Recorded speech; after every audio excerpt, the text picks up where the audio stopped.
Vanachari. He wanders along the banks of the Jamuna. It's one of the places he plays. So when we sing this song, we go to Vrindavan by meditating on this. How many of you have been to Vrindavan? So if you've been to Vrindavan, it's easier to meditate, but try to meditate on what it means. Jai Radha Madhava Kunja Bihari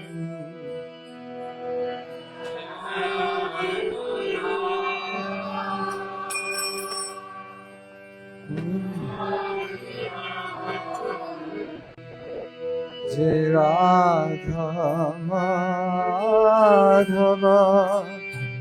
Kunja Bihari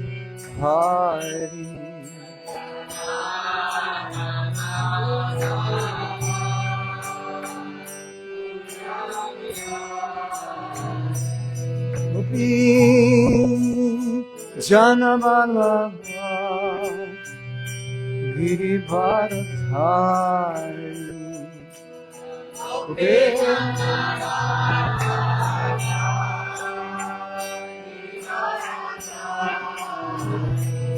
Jagopi Janabalabha Girivardhari Janabalabha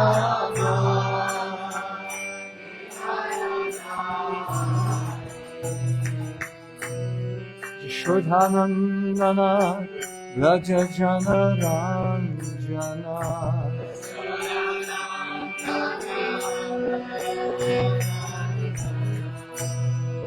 Shodhanandana Raja Jana Ranjana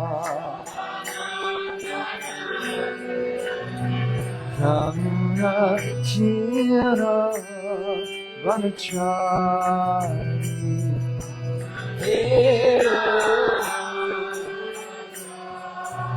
Jamuna Tira Vanachari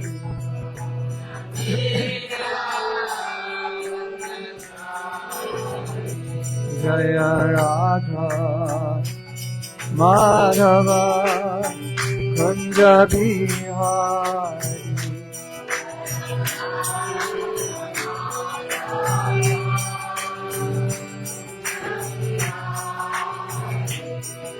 Jaya Radha Madhava Kunja Bihari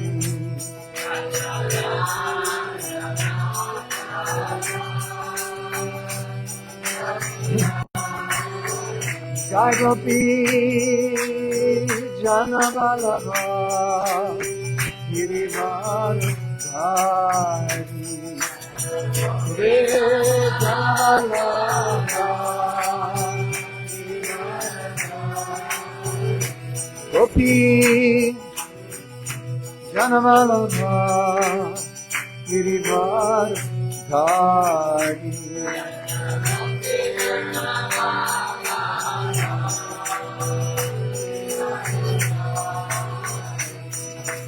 Yashodhanandana Vraja Jana Ranjana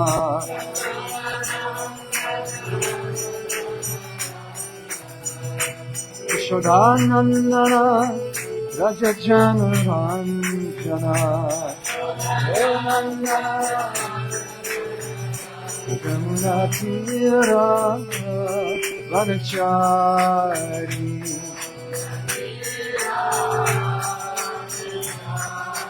Jamuna Tira Vanachari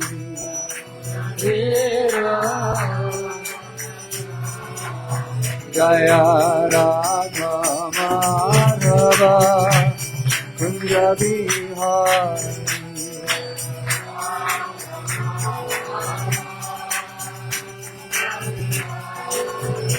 Jaya Radha Madhava Kunja Bihari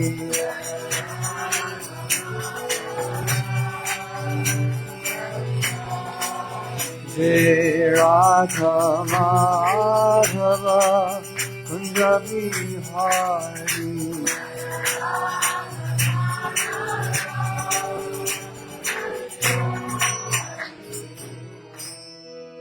Shri Radha Madhava Ki Jai Srila Prabhupada Ki Jai Jai Gopamanandi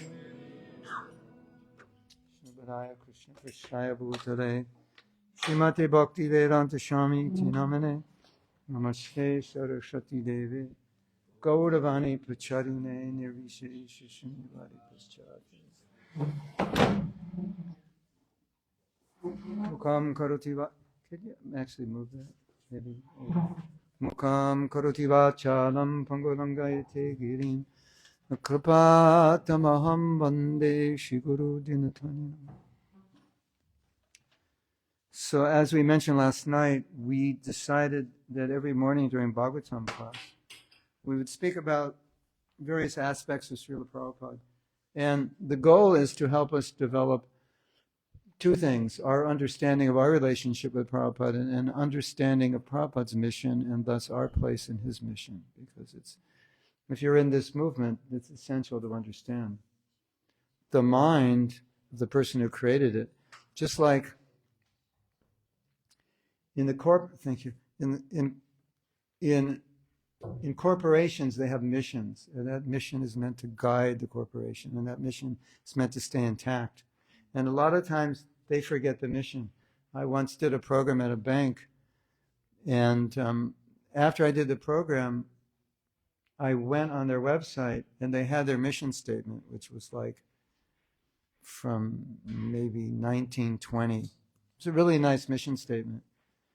And the CEO of the bank didn't even know he had that mission statement. They totally forgot it. So over time, you can lose the mission, the sense of what was the vision of the founder, what does he expect of us, and so forth. So that's essentially important for all of us.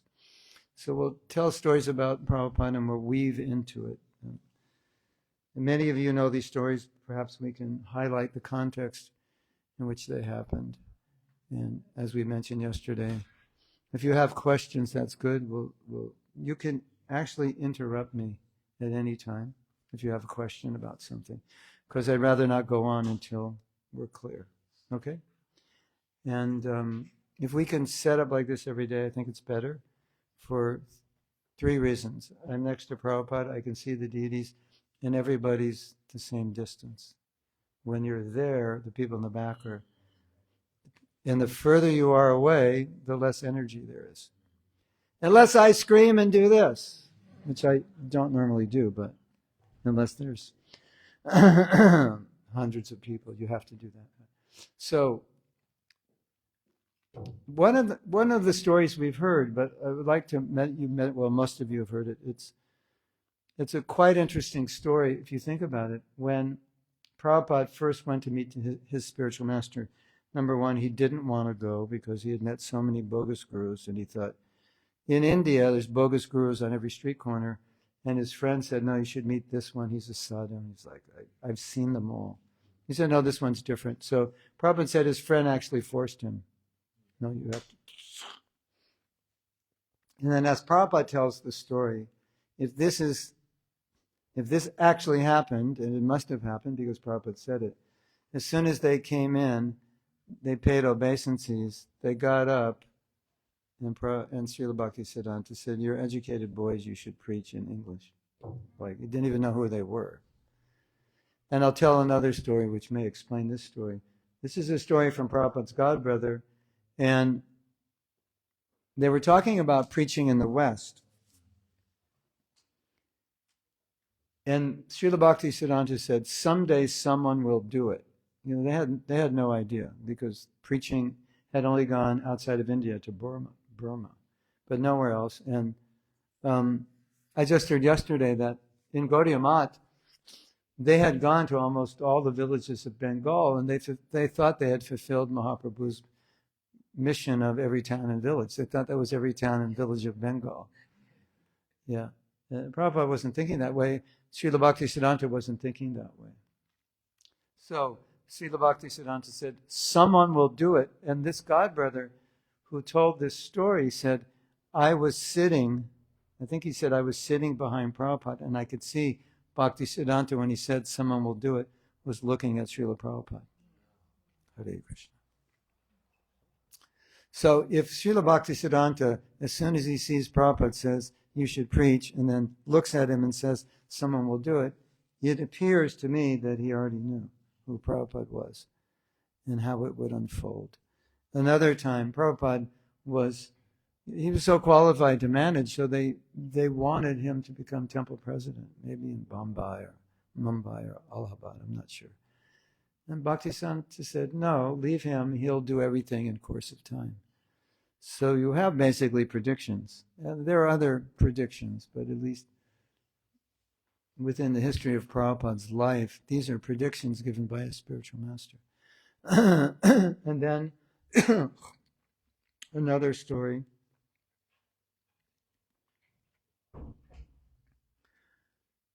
In Srila Bhaktisiddhanta's last days, Prabhupada went to see, wrote him a letter, how can I serve you? Same instruction. Preach in the West, preach in English. It will be good for you, it will be good. Not only good for it'll be good for the people you speak to, it'll be good for you also. So, I had a doubt in my mind, which seems reasonable, that when Prabhupada was getting on the boat to come to America, he didn't really know if it was going to succeed. And the reason I say this is you can look at Prabhupada's poem, Markandeya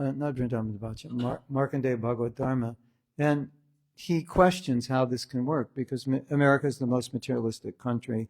Bhagavatam is such a high philosophy. How will they understand? Only if you help them understand. Only if you make me dance like a puppet will it happen. So there was some question if this is going to work or not. I asked one of Prabhupada's senior godbrothers, do you think when Prabhupada got on that boat, he was confident that Krishna consciousness would spread? And he said, no, I don't think he was. But there's this interesting story. When Prabhupada took sannyas, he said to Narayan Maharaj, who was there at the time, maybe helping with the sannyas ceremony, he told him, he said, I will go to the West, and if necessary, I will feed them meat, just to get them to come, and then I will get them to chant Hare Krishna, and then they'll give up the meat. I don't think he said he would feed them drugs, but meat. You know? So Prabhupada had extreme faith in the holy name. He knew that if anybody chanted the holy name, they could change. But would it take hold in America? At least specifically how it would take hold, that was totally unclear. Would it? You could say Prabhupada was 50-50. Obviously, he's willing to try, and Srila Bhaktisiddhanta said, and Prabhupada had faith in the holy name. So that side was there, but who could tell how it would go? And so after, I don't know exactly the date, but at a certain point, Prabhupada started writing. I guess you could trace it out in his letters. He started writing his godbrothers, telling him that it's working, it's happening. You know, Mahaprabhu's mission is happening, which is incredible, because Srila Bhaktisiddhanta sent some of his disciples to spread Krishna consciousness in England, and it wasn't successful, and he was just giving them money every month, producing very little results, so he called them back. And I was told the story that when this devotee came back, he was speaking to Prabhupada and Prabhupada's godbrother, Sridhar Maharaj, and he said, you cannot convince them. The Westerners cannot be convinced. And Prabhupada and Sridhar Maharaj said, well, what do they say? And then he was giving them the arguments. And one by one, Prabhupada and Sridhar Maharaj were defeating the arguments. You know, because this devotee was saying, his name is Ban Maharaj, he's saying, no, you can't convince them. And they give arguments you can't answer, and they answered every argument. And then I think Sridhar Maharaj said, today the West has been defeated. So, and then Prabhupada joked, he said, why didn't you go to London? why did you go to New York? He said, my godbrothers went to London and failed. I'll go to New York and fail. At least fail in a new place.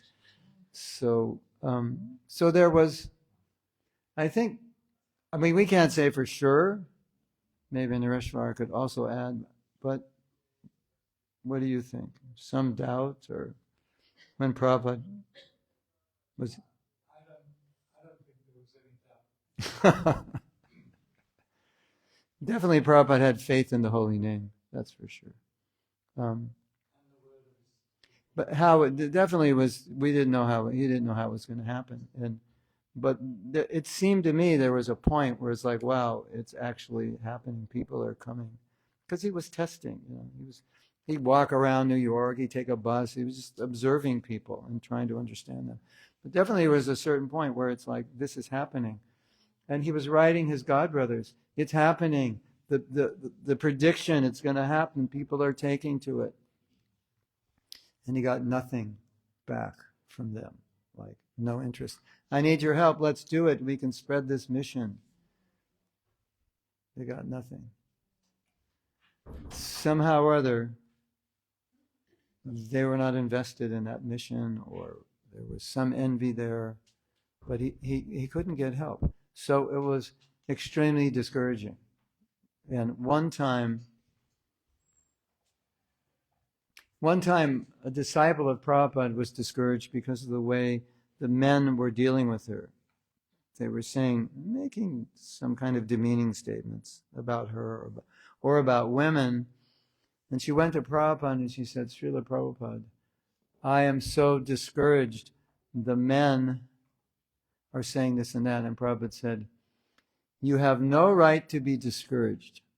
There's only one person in this movement who has a right to be discouraged, and that's me. And I'm never discouraged. And he said, my godbrothers, they would not help me. So, externally discouraging. Prabhupada was not one to be discouraged. But just to make the point that he's doing this without any support, it's not easy.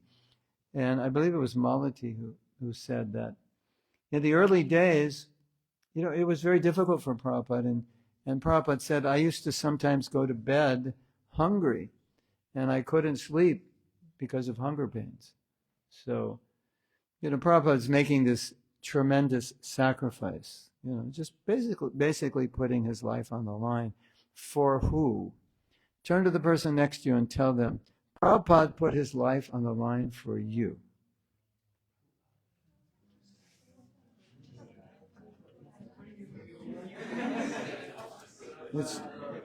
It's true. And it's true, isn't it? Yeah. So, yeah, we wouldn't be here. And all that's happening in India with like 135 temples and just a revolution, that wouldn't have happened. Because it took Prabhupada coming to the West to get Americans and Westerners, Europeans, to go back to India. And Prabhupada knew that. And that was part of his strategy. So I want to see if we can get in the mind a little bit of Prabhupada.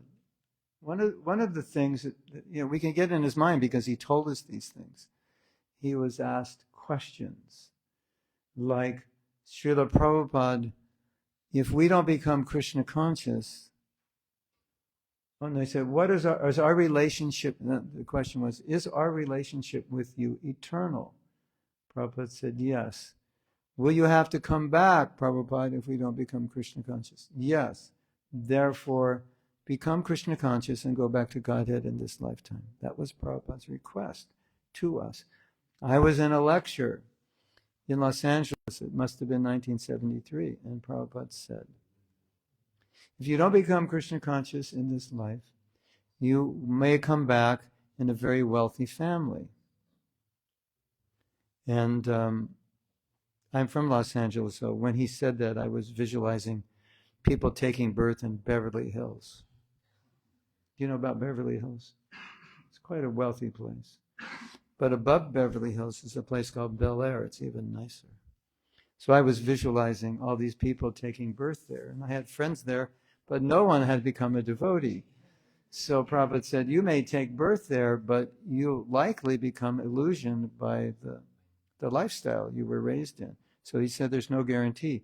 So he said, therefore you should do your business in this life, become Krishna conscious in this life. And that was a theme that went through so many lectures. And so many lectures Prabhupada would end with these words, and go back to Godhead in this life.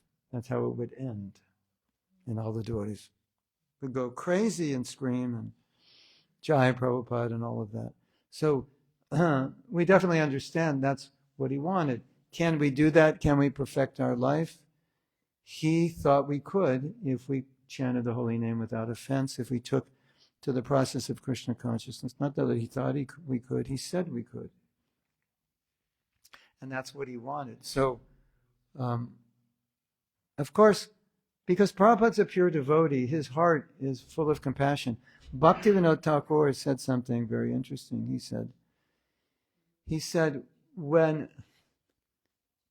said, your emotion or your affection for Krishna, that's called bhav. Emotion for Krishna is called bhav. And he said, so emotion or bhava, when it's directed towards people, that same emotion, that same love you have for Krishna, when it's directed to people, it's called daya or compassion. It's the same emotion in a different direction. Isn't that interesting? Like you look up, it's bhava or prema. You look out, it's daya, compassion. So when you have love for Krishna, you naturally have compassion for everyone. So Prabhupada is now he's representing the order of his guru, but he's also representing the love that Krishna has for us. And he's feeling it. He's feeling the sufferings of people. Like, sometimes we might see someone suffer, or you see an accident and you feel bad. Prabhupada was like that all the time. Because his secretary said, Srila Prabhupada, sometimes I forget what he said, I feel compassion for people. And Prabhupada said, why only sometimes? Because Prabhupada's feeling it all the time. So when Prabhupada's seeing people, he's seeing their potential as devotees and seeing his mission to give them Krishna consciousness, and specifically for those he initiated, that my responsibility is to take them back to Godhead. When Prabhupada initiates a disciple, he takes that responsibility. So there's another story. Prabhupada's in Australia, and maybe it's Melbourne, I'm not sure. But he was walking in a park. Is there a park near downtown in Melbourne? Yeah, so it must have been there. So, and as I understand it, they're walking in this park, maybe it's 6:30 or so. And a lot of cars were coming. And Prabhupada said, why are the cars coming so early? And he said, well, they're coming early to get a place to park because there's no parking, or parking's expensive. So they park in the neighborhood by the park and they walk. And Shruta Kirti said, this is what he said he saw a tear in Prabhupada's eye. And Prabhupada said they are working so hard. In other words, Prabhupada felt pained by the fact that people are working so hard just to get some food and shelter. It pained him. He felt that. And if you study the Srimad Bhagavatam, you will find that the greatest quality of a devotee is to feel pain for others. So I have a beautiful story. You want to hear it? Yes. This is so nice. It's going to make you cry, maybe faint. Well, we should faint when we hear it, but we might not. So, there is another organization headed by Narayan Maharaj, some of you may be aware of. And one of our godbrothers, Achyutananda Prabhu, he had been one of the first devotees, if not the first devotee to go to India.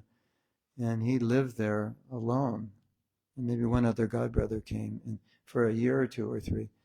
And so he knew Srila Prabhupada really well.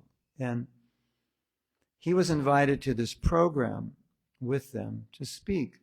And they were speaking about Gopi Bhav, the emotion of the gopis and the love that the gopis had for Krishna. And they liked to discuss those things and relish those things and try to understand the gopis' love. Although the gopis' love is so deep, it's not like anybody can just understand it. It is beyond what we have experience of here. So, I mean, of course, we can discuss it, but, and it's there in the Bhagavatam, not something that Prabhupada extensively discussed, but anyway, these devotees were discussing it, and Achyutananda said something.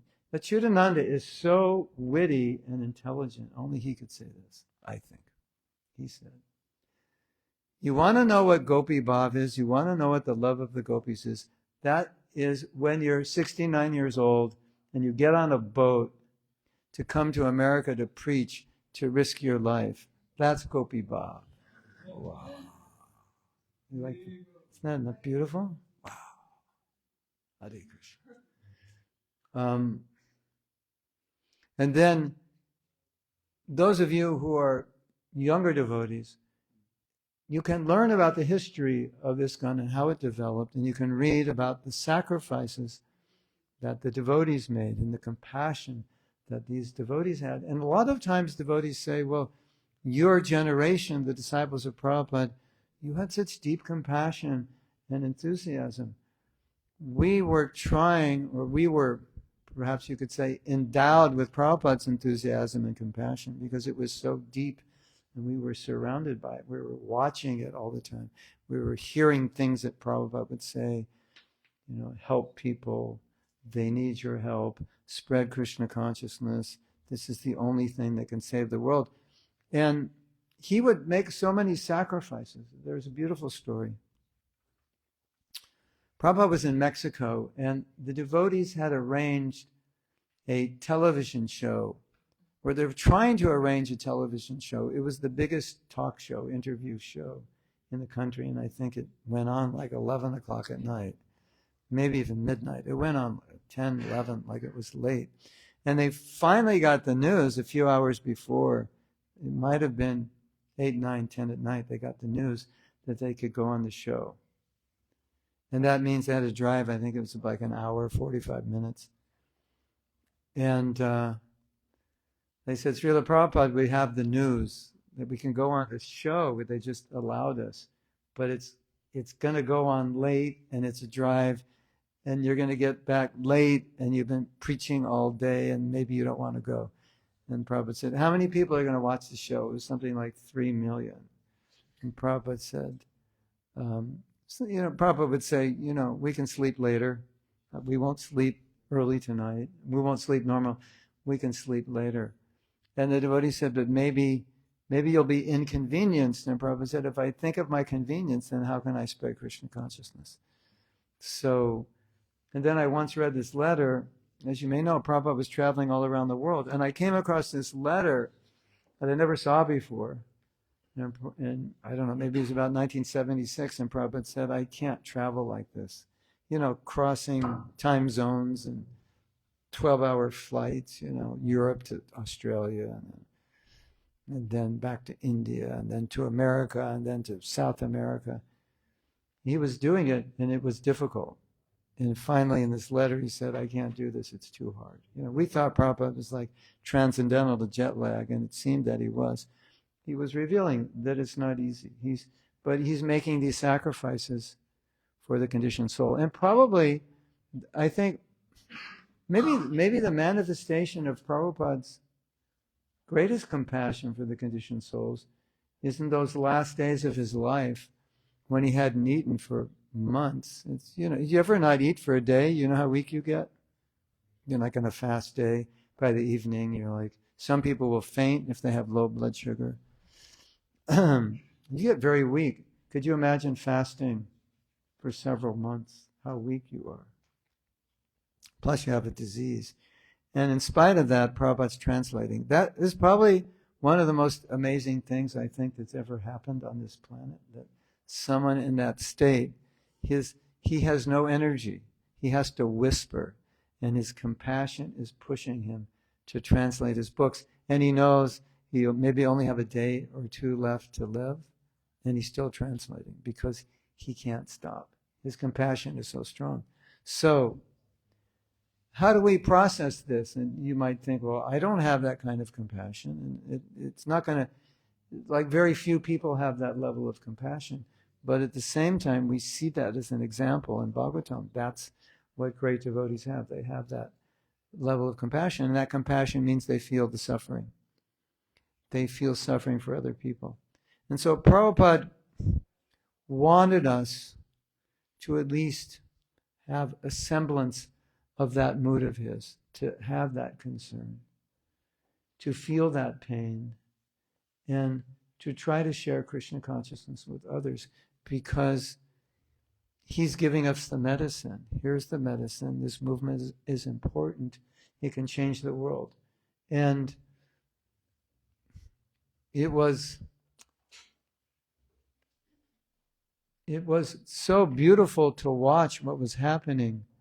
Prabhupada's desire was so strong to help people that Krishna kept sending him more and more people who wanted to help people. And what could be a better time to spread Krishna consciousness when every young person wanted to create a revolution in the world, or at least, all the ones lived in the cool cities, New York, California, or whatever, in Italy. That's what they wanted to do, and that's what Prabhupada wanted to do. So it was like a perfect combination that Krishna sent so many people to help. So Prabhupada's vision was, all right, we have these young people, they're enthusiastic. We have to give them a lifestyle in which they can become pure, because what we're trying to do requires examples. We can't do this without examples. So Shrutakirti said to Prabhupada, he said, if your books came to America but you didn't come, I don't think you could have had this kind of success. And Prabhupada said, no, it wouldn't have happened like this. Just the books. We need the people. So Prabhupada was the example, but we needed examples on the ground in every city. So Prabhupada was training. He gave us a program, like the program we're doing now. He said, follow this program, follow these principles, chant Hare Krishna, it'll work. I was put in charge of a temple. I was 20 and a half years old. I had been a devotee. I'd been coming to the temple for a year, but I moved into the temple 9 months earlier, 8 months earlier, and I was put in charge of a temple. And you might think, what's that about? How does that work? The way it works is you do what Prabhupada said. You just do it. You live that life, you do what he asks, and people come. And by your association, they become purified. Because people become what they associate with people, environments, and that's just life, that's culture. Why do I speak the way I'm speaking? Because I was born in America. Why don't I speak like I'm from England? Because I wasn't born there. Why don't I speak Italian? Because I wasn't born there. It's just association molds you. So Prabhupada wanted to create pure devotees. What does a pure devotee mean? It means one who will purely follow his instruction. So that's what we did. I went to this city in Canada. There were 3 devotees there. What did I know? Hardly could tie my shoes. How many shlokas did I know? What experience did I have? 19, just a university student. Just isolated basically from the world. And I stayed there for like a year and a half, and I think when I left, there were like 18 devotees living in the temple. Like, how did that happen? It was like crazy, because we were just trying to follow what Prabhupada wanted us to do. And trying, not we weren't, but we were trying to be pure. And Prabhupada said, your purity is your sincerity. One time, Prabhupada was initiating many, many devotees. And when you initiate devotees, you chant on their beads. They give you new beads and you chant on their beads. And at the time of initiation, You give them beads and you give them a name. So Prabhupada couldn't chant on the beads of all the devotees. So he asked one of his disciples, can you chant on the beads of these devotees for me? And he said, these are my god brothers and god sisters. I'm not pure. How can I chant on those beads? And Prabhupada said, my order is pure. And therefore, if you execute my order to chant on these beads, your chanting is pure. So often Prabhupada defined pure bhakti as purely following with a pure intention. You do it because you do it to please Krishna, you do it to please Prabhupada. That's purity. And you might say, I'm not pure. Not that you might say, you will say, I'm not pure. We'll all say that, I'm not pure. But if you do it with an intention to please Krishna, that's pure. Even though you're not pure, that's pure. So you can be doing pure devotional service before you are pure. And therefore you can chant on the beads and it's pure, even though you're not pure. So that's what Prabhupada wanted. And so that's what happened. People were coming and joining by our association. So Prabhupada wanted to create a movement of pure bhaktas who, by giving their association, would make other pure bhaktas, and this association would start to change the world. Do you know that on several occasions, Prabhupada was asked questions about the changes in the world? Because when Nareshwar and I were young, at least outside of India, if you told someone you believed in karma and reincarnation, they thought you were like, okay, all right, now see you later. Seriously. You're a vegetarian, how are you going to live? Protein deficiency, right? Yeah. It was a different world. A much different world.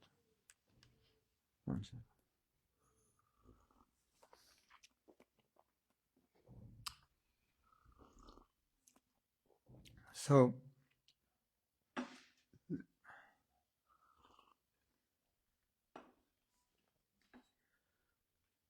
Prabhupada envisioned creating devotees who could represent through their actions Krishna consciousness. One time Prabhupada told a devotee, he said, how you share Krishna consciousness is that you show people that God loves them by your actions. Wow.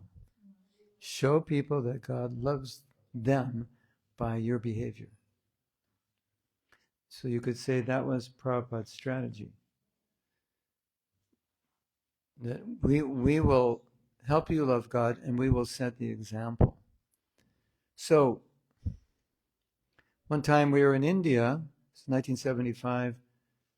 It was the first time I went to India, the first time that most of us went to India. And Prabhupada wanted us to go to India every year to the Mayapur festival. There's a festival in Mayapur. I believe it was like 3 weeks in Mayapur, 2 weeks in Vrindavan, and Prabhupada was there in all the places. And sometimes in between, they might go somewhere else on the way to Vrindavan. So we got there, and most of us were book distributors, and so we did that 6 days a week.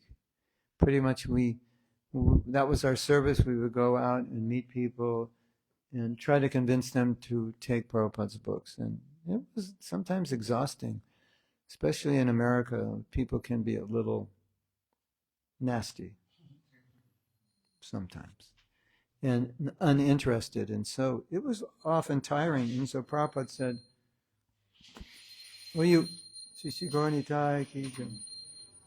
said, you come to India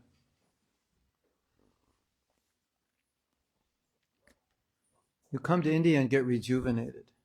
That was his idea. He said, because you're being worn out by this service, the association of people in general, it can wear you out over time. It's difficult. So he said, come and get rejuvenated. And so the devotee said, well, Srila Prabhupada, we have nothing to do here because the whole day was, after the morning program, we had no service. The whole day was free. What should we do? And Prabhupada said, you should set a perfect example of Krishna consciousness. That's what you should do. And he said, people will see you, and when they look at your behavior, they'll think, oh, you must have a wonderful spiritual master, because otherwise, how could you be so pure? And he said, so by your behavior will glorify me. And especially in India, Westerners are not considered cultured. We're considered, I don't want to say what we're considered, but we're not considered cultured. So they especially will be looking at us. And when we act in a cultured way, as real Brahmins, they'll be impressed. Because, we had this problem. Prabhupada was making devotees Brahmins. And a lot of people in India thought that was improper, or worse than improper. And Prabhupada said, no, this is backed by Shastra. They have the quality of Brahmins. So he was very careful. You have to demonstrate the qualities of Brahmins. So this is what Prabhupada was creating, people who could act, whose lives could be personifications of what's taught in the scripture, and people would see that, and people would be attracted to that, and people would be attracted to their compassion, their kindness, their concern, and that people would be educated spiritually so they could answer all the questions that we all had growing up that nobody could answer. Our priests couldn't answer it, our parents couldn't answer it, our friends couldn't answer it. Nobody could answer. Well, maybe your parents could. But in the West, we couldn't answer these questions. And at least in my generation, if persons had questions and that nobody could answer, then you'd answer them, they would say, okay, I'm joining. That was the culture. It's like, nowadays it's different. But in those days, it's like if you believed in something, you just did it. So if we were intelligent enough and capable enough to convince people, they would become devotees, just like that. So that's what Prabhupada wanted for all of us, not just his disciples. And some of you might be saying, well, Prabhupada left the world in 1977. I never met him. I have news for you. Some of his disciples never met him. Did you know that? Like the later disciples, they didn't even see him. And Prabhupada only met I think Prabhupada said, I met my guru 6 times. So not a lot. So that is not a requirement. And I can prove this. Have any of you had any dreams of Prabhupada? Raise your hand. All right. Keep your hands raised if you had a dream of Prabhupada. Keep your hands up if you're a disciple of Prabhupada. Only one. So we only have one disciple, so I knew the answer. But my point is, these devotees had dreams of Prabhupada and they're not his disciples. So what does that mean? Prabhupada's not within three-dimensional personality. He can come to you and talk to you and instruct you. Raise your hand if those dreams were blissful. Those with a guilty conscience say, no, it wasn't blissful. Generally, they're very blissful. So that means Prabhupada can instruct us. He's not limited to his disciples, initiated disciples. He can instruct everyone. And he is our Parama Guru. So you all have, it's interesting because I was in a lecture and Prabhupada said something. It could be confusing. He said, you cannot understand Srila Bhakti Siddhanta unless you understand him through me. You can't go directly. Of course, in our movement, we get so much help to understand Prabhupada, but there's no limitation on listening to his lectures, reading his books. We encourage that you can have this connection with Prabhupada. And the connection with Prabhupada can be as deep and as powerful as the connection with his Diksha disciples. And sometimes we even see that his Siksha disciples have a deeper connection than his own Diksha disciples, because some of his Diksha disciples have left him. And so you should never think that you can't have that relationship, and you should never think that Prabhupada won't talk to you. We were recently discussing some stories in which Prabhupada would come to devotees who were nearing death. And often these were devotees that had left Krishna consciousness, and Prabhupada was still coming for them. How did Prabhupada know? How could he come? That at least we should accept he's not within 3 dimensions. He knows. He can talk to us. There's a famous story. This is a very interesting story.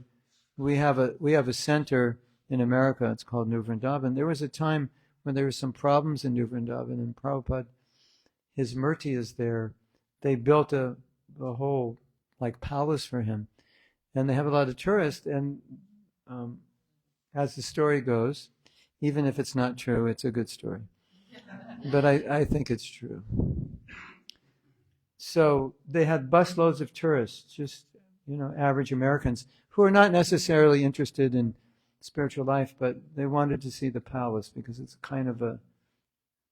it's in an isolated, remote part of America, and it's like the most fantastic thing in that area, so people would see it. And so this lady, apparently, she was maybe not alone, maybe alone in the palace. Prabhupada's murti is there, and Prabhupada's shoes are sitting on his asana, on his seat, below his seat, and the voice says, "Take my shoes." And she's like, "What? Take my shoes, take." That voice kept repeating, and so she took the shoes. And then apparently, a year or 2 later, she had a dream, "Bring my shoes back. I have left here, things are bad, I'm leaving, and I've come back." Yeah. So we have stories like this. Other stories in which there's a story from Russia where one devotee was imprisoned, and they were basically tormenting and torturing her. And she prayed to Prabhupada, and Prabhupada appeared. And everybody who was bothering her left. Hare Krishna. So, Prabhupada's not an ordinary person. And we are part of this mission. So it's really important to know what he came to give us and how he wants us to represent that to the rest of the world. So this is a little foundation for today. You have any questions? You like to make some comments or anything? Okay, thank you. Any questions or comments or doubts? Yes, Varshan around. Victorious or fight, yeah. So we see that a lot of devotees in our communities, they show compassion to the public, but oftentimes we see that compassion is not there, for example, to some devotees, Yeah. devotees who are close to them, for example, in the ashram or Mm-hmm. homesteading. Yes. And what kind of steps, what kind of ways that could be done so that there will be some positive change in this direction? Well, in our self-care course, we also talked about self-compassion and the idea that compassion is not complete unless you give it to yourself. So we could also say it's not complete if you only give it to people who aren't Krishna conscious. So compassion it's universal. It's meant for everyone. I think one thing is that compassion, because it's a very elevated quality, it doesn't easily come to everyone. And it's easier to manifest it by an order, like Varsharani, go out and be compassionate. So you can be compassionate for 6 hours and come back and don't talk to me. So it's a different level of compassion. It's more dutiful compassion. And I've experienced it. It's like we're manifesting Prabhupada's compassion by giving the books. We may not actually have that. compassion. I didn't want to be out here, but my guru wants me to do it. And I'm trying. Why are you distributing so many books then, Shyam Govinda? Because I want to get the Maha plate. So, it's looking like he's very compassionate, but there may be other motives. So, but Prabhupada was asked, well, how do you become compassionate? If you're not. How do you become compassionate if you're not compassionate? And Prabhupada said, serve the movement of compassion. So, it's like indirectly you are compassionate, like you're a nurse and you're giving something to cure a disease and you're like, I don't even care about these people, I hate my job. But you're actually being compassionate indirectly. But what Varshanarani is talking about is the consciousness of compassion. And when that's not there, then sometimes we see that devotees are nicer to non-devotees than they are to their devotees. And sometimes, I don't know about you, but we have seen sometimes very unkind behavior towards one's parents also, which doesn't none of this makes sense. So it's kind of like, I think about it like a compartmentalized compassion. Like, my compassion is for the street. My compassion is for non-devotees. It's not for myself, and it's not for other people. Right?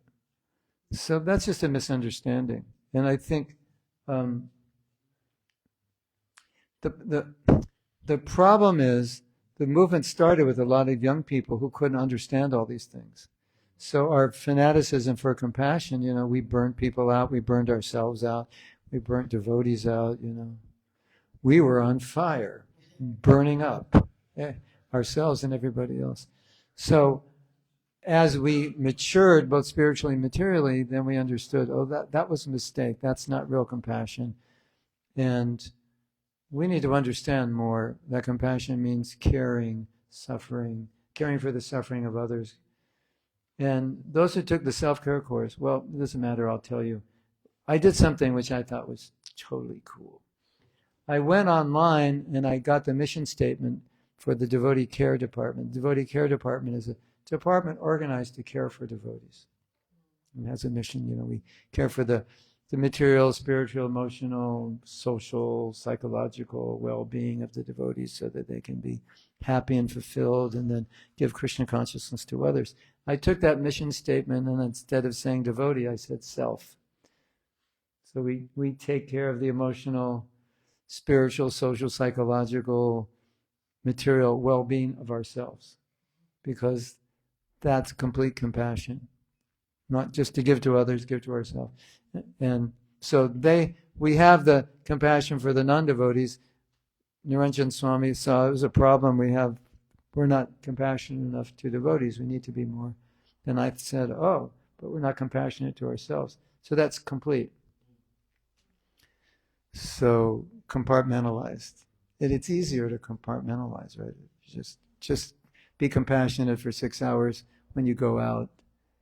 And maybe it's not even real compassion. It can be, So, and it's a fundamental quality of a devotee. Compassion, Prabhupada writes that. It distinguishes devotees from other spiritual practitioners. And also, I think what's so beautiful, if you study Prabhupada's life, it's like on every level it personifies compassion. So he's, you want to develop compassion, he's doing it all the time. He's caring. He's concerned. Prabhupada answered every letter that was written to him. Did you know that? Every single letter. He answered all my stupid letters. He shouldn't have answered them. They were so stupid. He should have said, shut up, you idiot. Don't waste my time. That's what he should have said. And I would have read it and go, yeah, he's right. Answered it, 3 paragraphs explaining everything, 4 or 5 paragraphs. He's on every level demonstrating compassion. It's such a good example for us.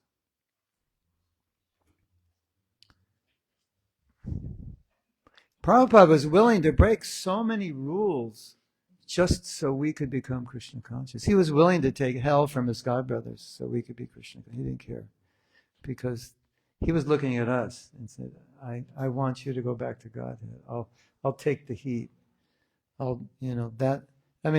Just, we could spend all day just looking at things Prabhupada did and said that manifested his compassion. Yes? Yeah. So it's such a good example, such an inspiration for us, and this is what this movement is about. And this is why it succeeds, or why it's going to not succeed. It's compassion. And you know what's interesting about compassion? It's not only a spiritual quality, it's a quality of you. It's a human quality. Like people without compassion are, there's a story that the earth personified is a cow. And there were so many people on the earth who were materialistic, she decided to stop producing food. The earth said, I'm not going to feed these people. They're just, they're what's the use of them breathing? Just let them die. And the king said, you can't do that because this is subhuman. This is human life means compassion. You have to do this. He said, otherwise, if you don't, I'll kill you. So it's not just this transcendental quality, it's a human quality. Of course, in this age, many of us lack full human qualities, but this is a quality that's so important. And there's a famous question, answer to a question, how would you know who a devotee is? And Prabhupada said, they're perfect ladies and gentlemen. That's how you'll know. So that's what he wanted from us. And my vision of this is, you study Prabhupada's books and you can understand what Prabhupada is teaching. Can you manifest those teachings in your actions? Can people understand what Prabhupada taught just by being with you? That's perfect. I think if we can do that, then Prabhupada will be so happy that someone is with you and you manifest so many good qualities and you personify what Prabhupada wanted in us. I mean, what could be better than that? Somebody gets angry with you, I'm sorry, wow, Hare Krishna. That's what will please Prabhupada. When you follow what he wanted to do. Yeah. Okay, another question? Yes. Okay. Chintashat is asking, how do we understand how Prabhupada speaks to us? How do we, and when? Because when we are neophyte devotees, it's difficult to perceive Prabhupada's presence in our life. Is it through the spiritual master? That can be. Obviously, he speaks through his books and lectures. Then there's no doubt. Anytime you're getting internal guidance that's bringing you closer to Krishna, at least you can think it's Prabhupada's mercy. Right? Anything that's bringing you closer to Krishna. Sometimes, it depends on your vision, because sometimes you may have a problem, and then Madhurya Manjari says something to you, and you go, oh, Krishna speaking, or Prabhupada speaking through you. I needed to hear that. So it's obvious. You understand. I think in a sense we can say Prabhupada is looking over us and looking over our movement, and all the good things that happen in your life you can accept as his arrangement. Of course, Guru also is speaking, representing Prabhupada. But that's a nice way of thinking. Anything good that's happening, it's his mercy. Whether it comes through a book, sometimes something comes up on YouTube. It's like, wow, thank you, Prabhupada, for saying that. Thank you for putting that on my feed. And then you can have faith that if your desire is strong to be Krishna conscious, Prabhupada will take care of you. He will protect you. I've seen that in my life. He protected me so many times. like vividly. It's not even a question. And I'm so grateful. But I think I wanted to be protected. So Prabhupada will help you. It's a nice meditation. Prabhupada wants all of you to be Krishna conscious. He's behind you. He's there. The problem is we don't want it enough. He wants it more than we want it. So you have this force behind you. At least it's really helpful to know that he wants you to be Krishna conscious, more even than you do, and he's behind you. And so if you have a little desire, he'll just help you. He'll make arrangements. He'll move things around. And so if you have that vision, then you'll see Prabhupada everywhere.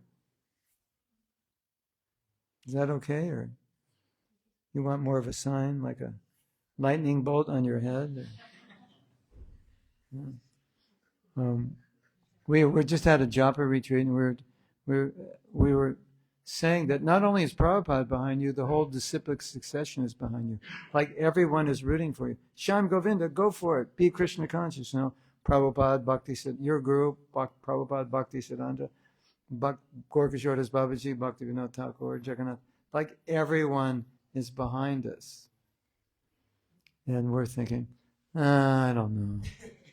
It's so hard. Can't they make it easier?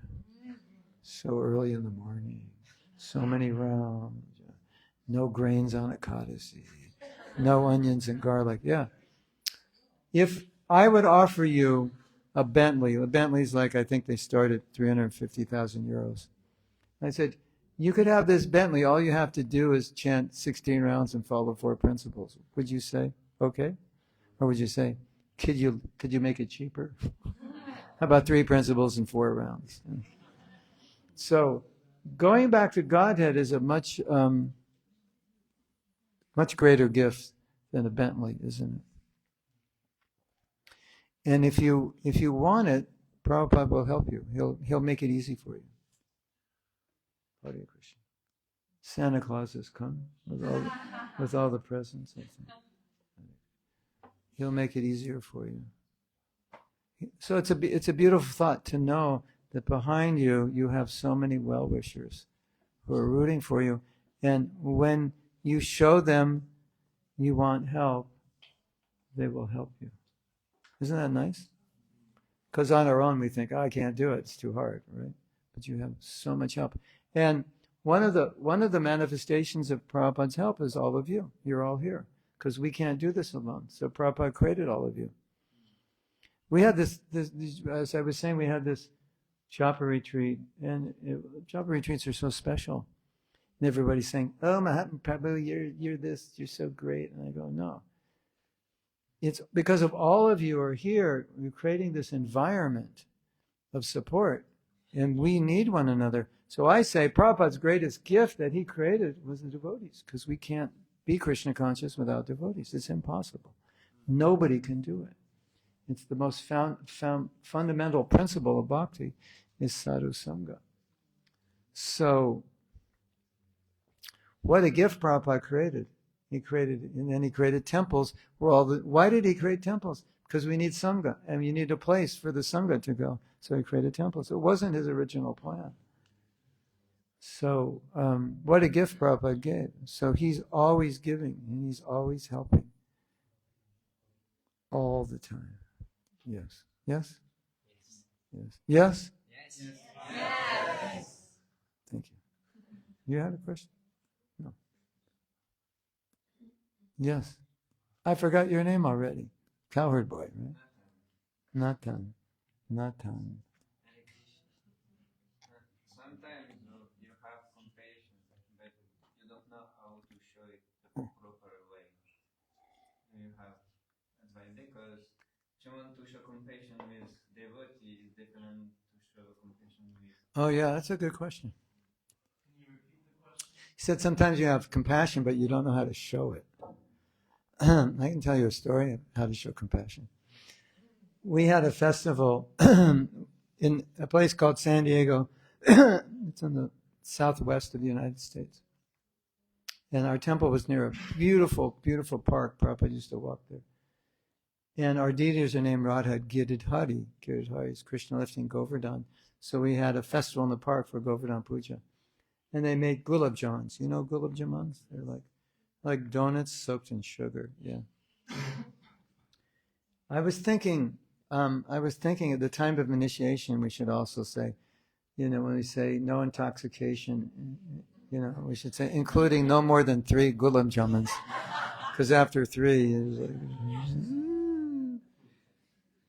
and so I'm serious. I have all these moral dilemmas, like what's worse, a half a cup of wine or 3 gulab jamans?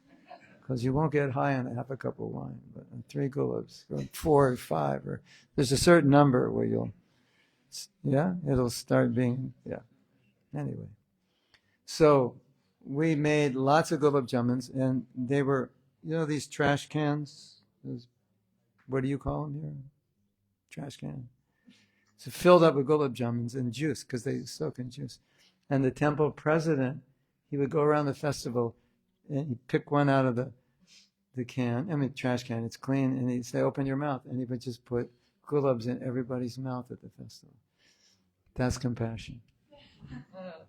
When you give, compassion means, this is the simplest definition I could give, compassion means anything you can do to help someone come 1 inch closer to Krishna, 1 step closer, some way, whether it's like, we did this, we used to sometimes get a little wild when we were young. When we were selling Srila Prabhupada's books, if you do it because you're talking to people all day, you get really used to talking to people, even if you're an introvert. And you get quite comfortable just being, hey, where are you coming? Blah, blah, blah, blah, blah. And you go back in the van, you're like, Hare Krishna. But out there, you're just having fun, and, you get very bold. So we have this thing, and you can do this also.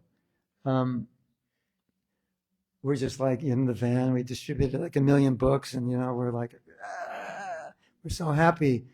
And we just want to help people. So we see some guy on the street, we're at a stoplight, and we said, sir, excuse me, you know where Gauranga Avenue is? There's no Gauranga Avenue.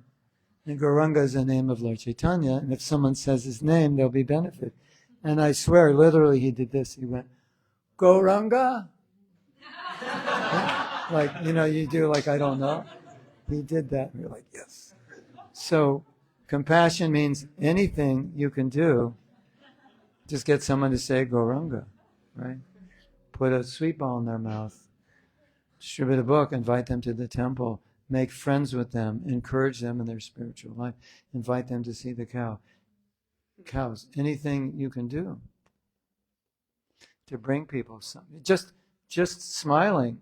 You're walking down the street in your dhoti and your bright tilak, and you look like you're off from, just visiting from Mars or something, right? But Prabhupada said, if people appreciate devotees, their spiritual life begins.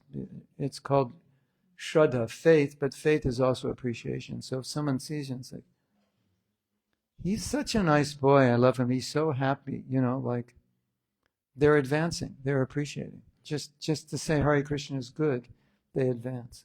Or we had a situation, we used to distribute lots of books in airports, and the people who work in the airport misunderstood us because they didn't read the books, and they just watched us distributing them and getting money, and they thought, oh, these people are just after money, and they didn't like us.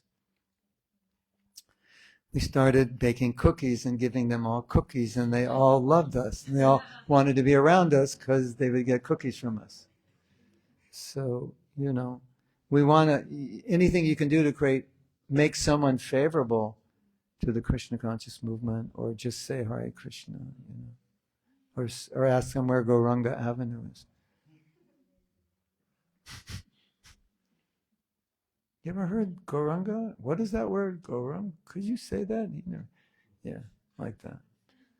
So that's the idea. Okay, we have 3 minutes left before the prasadam party begins. Yes, Thakurani. There will be time when all Prabhupada's disciples will be no longer with us. Yes. Yes. Some people are praying for that day, they're all gone. Isn't it? Get these old fossils out of the way, they're holding everything back. Anyway, there are positive signs.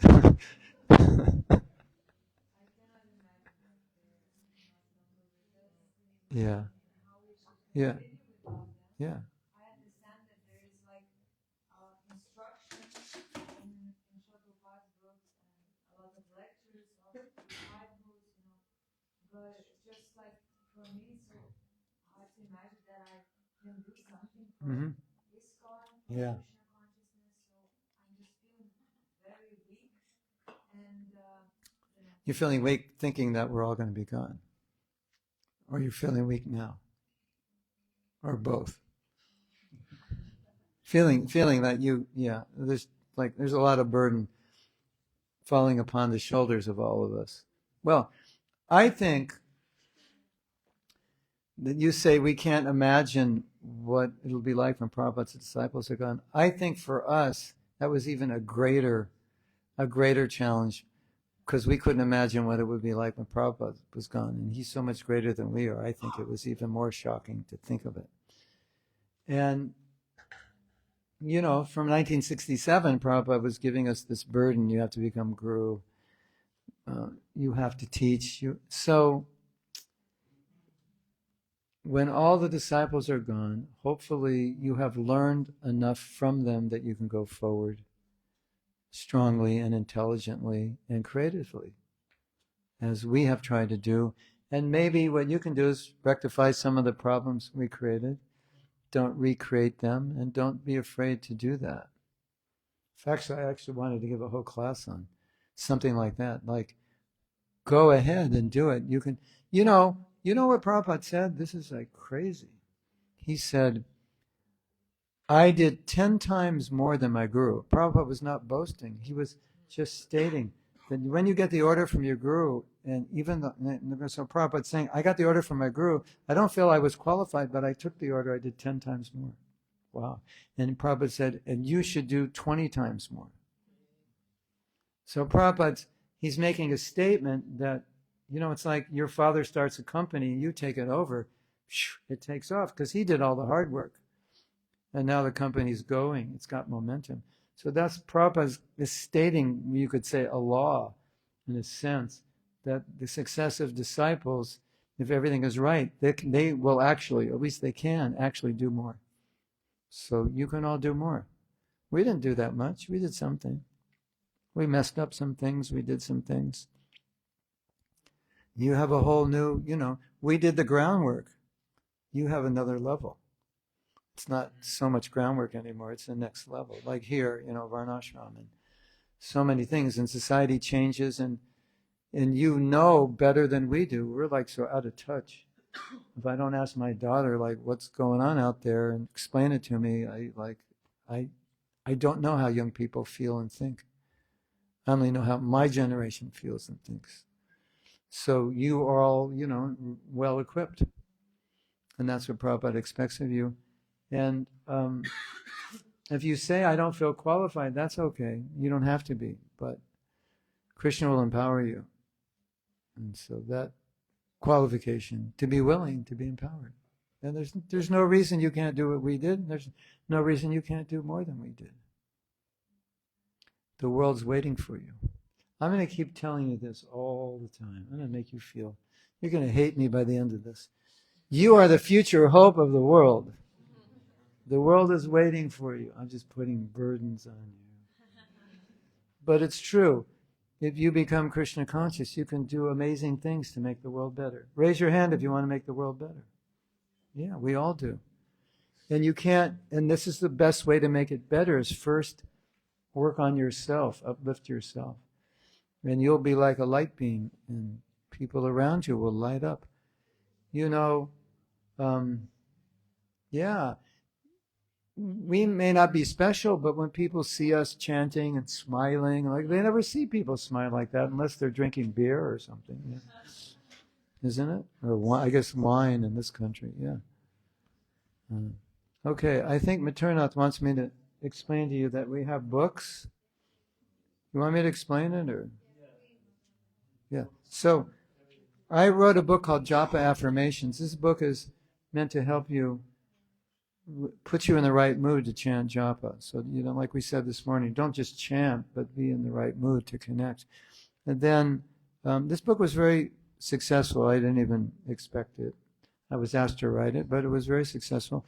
I got inspired. I wrote Japa 2.0. So this is the upgrade, the sequel. So if you have one, you should get two. If you haven't got one, you should get 1 and 2. Yeah.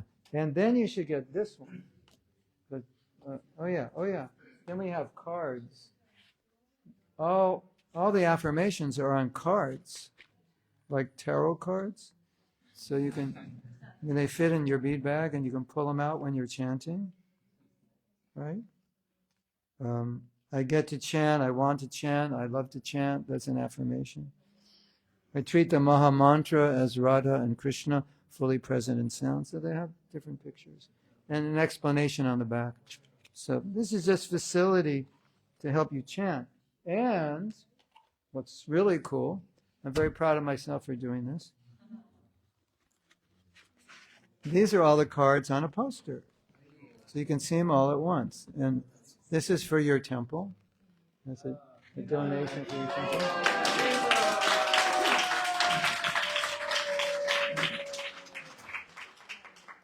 And then we have a little motto. When I chant, I chant. That's a reminder. Don't be talking. Don't be scrolling. Don't be sleeping. When I chant, I sleep. That might be a new button, So we have these buttons. I don't know. Are we selling them or giving them away or what? What are we doing? No, they're for sale. How much? How much are they? €1. €1. You can buy them for your friends. It's nice. It's a reminder when you chant. This is what you should be doing. And then this book, Self-Care Affirmations, this is really beautiful because we found that using this book helps us chant japa because we realized sometimes it's not that we don't care about chanting, we just don't even care about ourselves. And so you care more about yourself, you care more about all the things that are good for you. And this book talks a lot about self-love, self-acceptance, self-compassion, Krishna's love. It's all really good things, especially today. We really need this, especially in Hungary, right? Because when we were at the Japa retreat, it was quite surprising. There were 4 or 5 Hungarians there. And they said, well, in Hungary, no one ever told us that Krishna loves us. I said, really? They said, yeah, we haven't heard that. So, Hare Krishna. Yeah, but we all have heard Krishna loves us. We all don't believe it. So that's there. This book. And my wife and I do a marriage workshop, and we've taken that workshop, the 20 principles of it, and we put it into affirmations. It's really beautiful. I don't know, I'm quite proud of myself for doing this. She hardly even helped me. I just took what she taught, I put into affirmations, but it really helps. It helps just, what would I say? How do I say it? What am I trying to say? It just creates the proper mood. Yeah, it creates the culture, right? Very transformational in relationships. Yeah, and it's about how to create the proper culture so a relationship is just sweet and beautiful. We're going to donate this to Sham Govinda. I was dreaming that. And I have, but they don't even need it. They're match made in heaven. But anyway, there's always the future. Things can change. This book is called Living with the Wisdom of Bhakti. This is volume 1. This is volume 2. This was born out of my realization that many of us understand the philosophy, but we don't know how to practically apply it. So this is taking concepts, putting into practical application. There's lots of exercise in this book. One devotee was saying, this book is basically a seminar in and of itself. So if you're interested in taking ideas and understanding the application, then these are the books for you. And then we have, what do I have? I'm really proud of myself for this. And I just gave a class in humility. Wow, what's wrong with Mahatma? No, I have a recording studio, so I can do all kinds of nice things. In that studio, I think I'm up to like 52 guided meditations right now. 28 guided meditations for japa. I have 16 guided meditations just for like the general public. Like if you do programs, you can play it for them. And it takes them through all the basics of bhakti in a guided meditation. Then we have self-love, self-care, guided meditations. We have Shastakam in a guided meditation. We have 28 guided meditations for japa. We have my affirmation book, read. We have another one of my books, read. So, and then we have kirtans. And we have, what else do we have? Yeah, it's good. 2 audio books. And we have a new version of Brahma Samhita, if you haven't heard it. It's on here. And I have like 6, 7, 8 CDs on here. 19 songs in English. It's nice. If you like me, if you don't like me, you probably won't want to buy it, because you have to listen to me. And there's 1,200 hours of workshops. It says right here, there are 64 workshops. It's all on a USB. 64 gigabytes, 64 workshops on. I try to talk about things that aren't normally talked about in general in our movement. Like we have a talk on balancing sense gratification and renunciation, being satisfied, building self-esteem, changing culture in our organization, guilt, how to deal with guilt, and things of that nature. So, and there's some tattva, there's some philosophy also. So that's there if you're interested. What? I just want to say, if you take books, courier is prepared to give you the signature. And no extra cost. Today only. Yeah. And then we have, this is all of these books and everything. It just came out of me as a means to facilitate. Yeah. To facilitate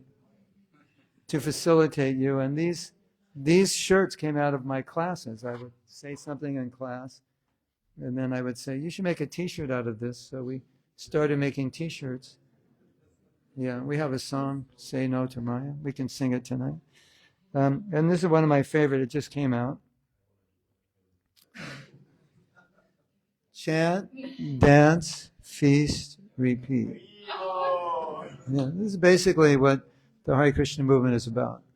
So I like it. It's a reminder, that this is a reminder of what's most important. We may have more T-shirts than this, but we have more. This is just samples. You can go see. All the problems stop when the kirtan starts. All the problems start when the kirtan stops. Sample experience of this. Yeah. I think the next GBC meeting should be 24-hour kirtan. That would be a nice. What do you think, Nourish? Be a nice meeting, huh? Or they all just chant 64 rounds. Krishna, let Krishna, he'll solve all the problems. Okay. And then we also have this in the t-shirt. And you know what's good about the button in the t-shirt? You put the button, or you wear the t-shirt, you put the button on your bead bag, and so, you know how people want to talk to you when you're chanting? You know that? That ever happened to you? Especially on Janmashtami when everybody comes, Janmashtami is the worst day to get your rounds done because everyone's at the temple. You just put the little button here, and they're going blah blah blah blah blah blah, and you just go like this. Hare Krishna, Hare Krishna. Oh, you do it like this. Hare Krishna, Krishna Krishna. And they go away. Blah, blah, blah to someone who wants to listen to them. Yeah. Hare Krishna. Okay. Thank you very much. We're going to meet at 11. I was thinking at 11, there's 2 things I want to do, and they're related. Because chanting is so fundamental, I really feel the need that we should start on that foundation. But also, last night we talked about the importance of understanding or being able to let go, surrender, to give up things which we don't need, but it's hard. They're related. So I have a really fun exercise we're going to do. You're going to love it. It's going to change your life forever. You're never going to be the same. By 1 o'clock, 1:30 today, it's going to be a different person. You're going to be a liberated soul. We're going to liberate you. This exercise will liberate you from all your fears and anxieties. And we're going to help you go deeper in your japa. So every day that you're here, you'll get more out of your japa. That's the plan. Today, from 11 to 1:30. Yeah. And then the afternoon, we'll see what happens. Okay, thank you. His Grace Mahatma Prabhu ki. So, do you know what group you belong to? Raise your hand. Group 1.